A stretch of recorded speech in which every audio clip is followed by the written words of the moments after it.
If you're an Airbnb host, you've probably seen the fee structure conversation everywhere over the past few months. From Facebook groups, podcasts, everyone has a hot take on which Airbnb fee structure to pick. And now, Airbnb, they've changed the settings again without sending a single host an email about it. So the whole debate, it's starting right back over. But here's the thing no one is talking about. It does not matter which fee structure you pick if you don't know what the last change actually did to your money anyway.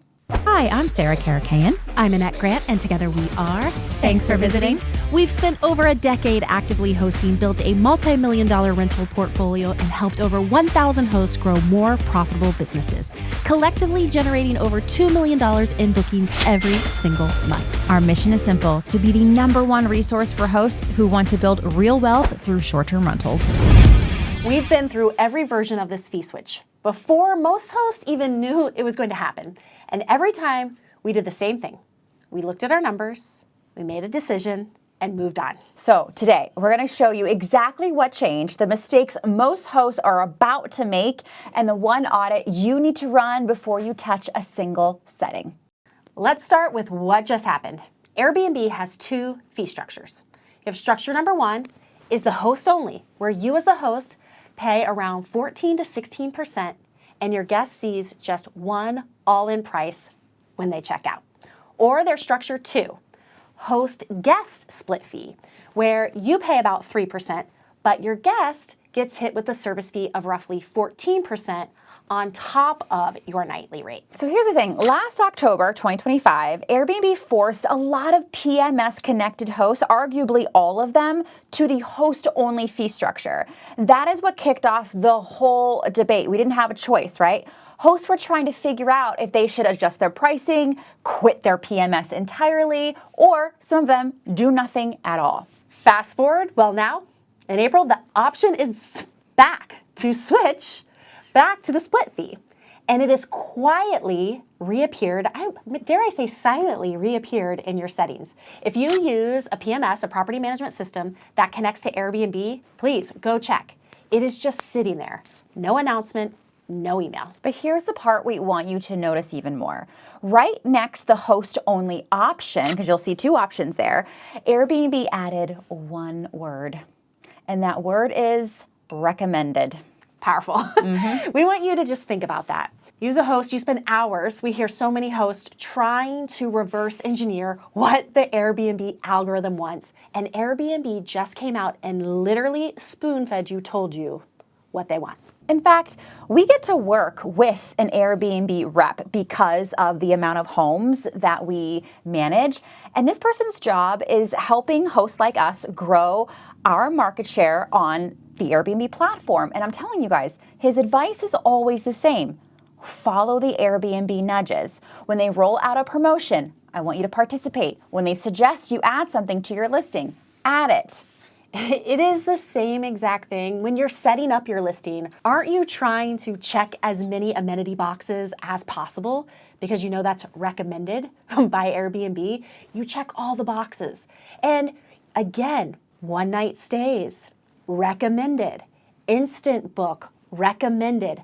That is how the platform works. Now, don't get us wrong. We're not saying that you're going to get penalized for choosing the split fee because it doesn't have that word recommended next to it. Because like what Annette just said, we don't recommend using Airbnb's smart pricing product, even though they say it's recommended. But the host-only fee is clearly the direction Airbnb is going. And honestly, we believe it's still going to be rolled out and required of all hosts eventually. We're not sure. We're not here to debate why they've allowed us to now go back and choose. It honestly doesn't really matter, and we're going to get into that. So for most of you, the question of which fee structure to pick is honestly the easy part. So here is the harder question, the right question, and the one most hosts are skipping. It's what happened to your bottom line after the last switch? Because if you cannot answer that question first, nothing else you are going to do with your settings and your fee structure is going to be based on anything real. Yeah, so if you hear anyone else on a podcast or Facebook group debating why they did it and which to pick, it's like that's the wrong conversation to be involved in, okay? So like Annette said, you need to understand with the last switch and whatever decision you made at that time, how did that affect your bottom line? Because funny story, our properties were forced over to the host-only fee back in the fall of 2024, an entire year before this was a whole industry-wide conversation, October of 2025, all right? So back in 2024, before all of the fee structure noise started, we were in our regular revenue meeting and we noticed Airbnb had changed our fee structure to host only, to 15.5 when we were used to the 3%. Airbnb did not tell us because honestly, they didn't have to. We saw it in our numbers. So we went into our PMS, we made a markup adjustment, reviewed it, and moved on with our day. We tested it. We watched what happened. We adjusted again. And a year later, we noticed it switched back to the host-guest split fee. Again, no choice, no notice. And then this past October in 2025, they forced us back onto the 15.5. I mean, if you're not following along, it's like fair because that is what Airbnb is doing. They are doing what they want to do, what's best for them. And honestly, we can't blame them. We can't fault them for that. And every single time this happened to us, all we did was we pulled our numbers, we made a decision, and we kept building our business. We cannot pause and analyze the why behind Airbnb. Every decision they make, we would be wasting so much of our valuable time. Let's do a comparison to what most hosts did back in October 2025. Yeah, about 60% of hosts made some sort of pricing change to accommodate being forced onto the host-only fee structure. But about 40% did nothing at all, nothing. And I can tell you that doing nothing was a mistake because if you did not adjust, you absorbed that fee into every single booking you took from that point forward. But the hosts who did make a change, a lot of them made a different kind of mistake. They went into a Facebook group, they found someone posting this just general percentage markup that they had used and just copied it. And I want you to think about that for a second. That person who is talking about that percentage that they swear is the perfect percentage to plug in for the markup does not know your property. They do not know your photos, your reviews, your amenities, your nightly rate, your market, your average length of stay, your booking window, your mortgage, or your goals. And you just handed them a decision, maybe not you, but that host, that decision that directly affects what you keep on every single booking. And I can tell you this too, Annette especially is very in tune with conversations that are happening amongst very smart property managers and thought leaders in this short-term rental space on LinkedIn. And I listen to My Fair Share podcast. We try to stay in the know. And I'm telling you, very respected people, very smart people, they all had different percentages of markups that they swore by. This is the magic number to mark up, to recoup all those funds in the host-only fee. But I'm telling you, we even created a calculator where we put in different scenarios with different percentages of markup, and it depended. What was the ADR? How long did the guest stay? It all varied. So sadly, most of the hosts that just took blind advice from some rando, they never went back to check if the change actually worked for their business. So some of the questions you should be asking is, did your bookings hold? Did your calendar slow down? Did you keep more per booking? Or did you just add the percentage, charge more, and actually fill fewer nights? Yeah, almost nobody asked those questions.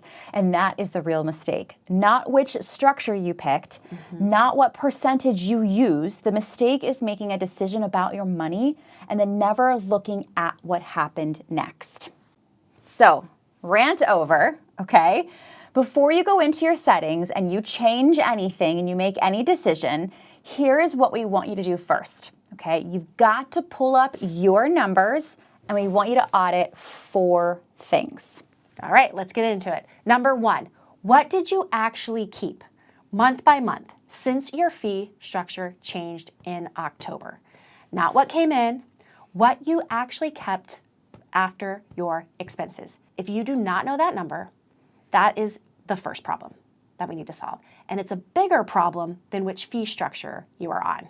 Now, audit number 2. You're going to compare those same months to the same months the previous year. Are you up or are you down? By how much? This is where it gets real. Because if you're down 10% year over year, but your market is also down 10% year over year, then it's not the fee structure that's the problem.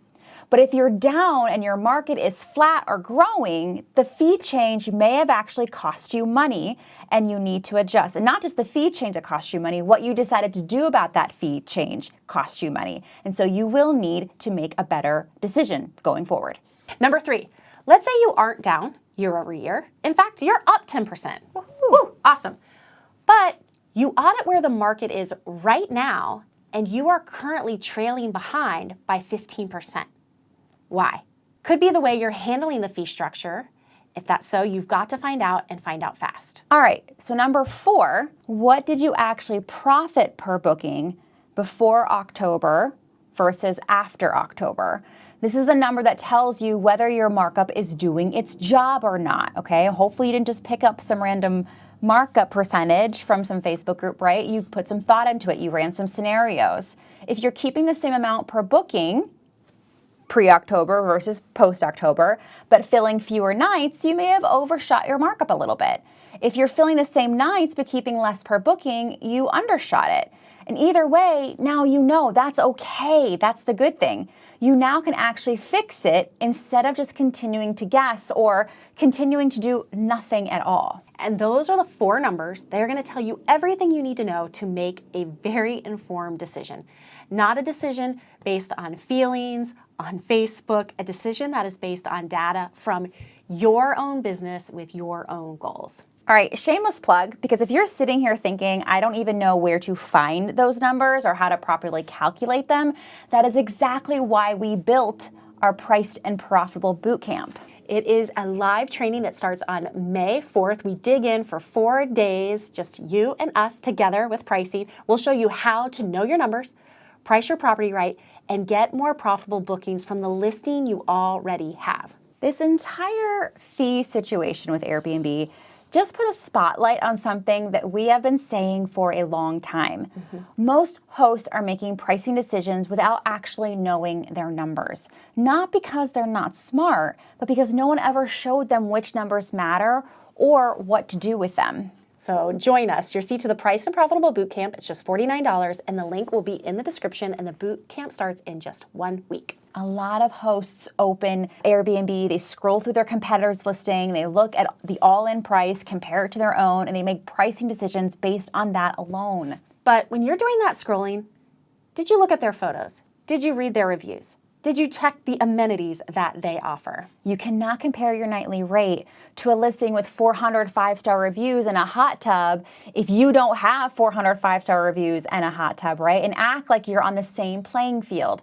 Price, you guys, is just one variable. It's very important, but it's not the only variable. Okay, and if your photos are not converting into guests, if your reviews are not where you need them to be, if your amenities do not match your price point, no fee structure change and no markup percentage is going to remedy that. Those are very different problems and they deserve their very own attention. Here's what we want to leave you with. Airbnb is going to continue to keep changing things. The fees, their algorithm, the rules, and it has always been this way. And it's not going to stop. They're going to keep changing. Every time it happens, you have a choice.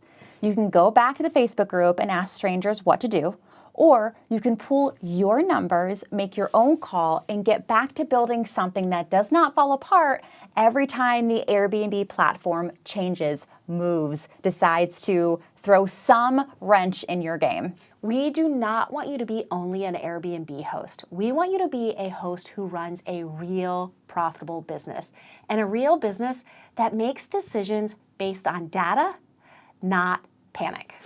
So, if you want to be that host and you want help learning how to do exactly that, the Priced and Profitable Bootcamp is where we start. It starts May 4th. It is 4 days, and then we're going to support you for 2 weeks after that, and it's just $49. The link is in our description, and I want to see you all there. And we want to know in the comments, were you frantically making changes in October? Are you making changes today? We want to know where you're starting from. With that, I am Sarah Caracan. I'm Annette Grant, and together we are Thanks for visiting.